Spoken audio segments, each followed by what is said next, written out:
Hello friend, आज दत्त जयंती असल्यामुळे आज उपवासाचं जेवण आहे. गुलाबजाम केलेत मी नैवेद्याला. घेवड्याची भाजी लागतेच. घेवडा हा प्रसादाचा असतो. मिक्स तिखट भाजी,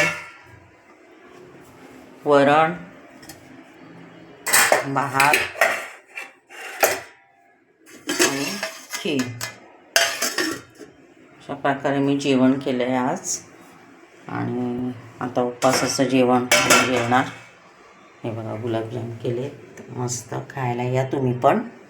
चला, आणि देवाला पण मी नैवेद्य दाखवला.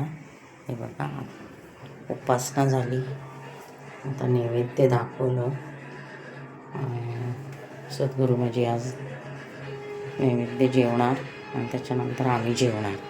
चला, मग पुढच्या व्हिडिओत आपण भेटूया. बाय.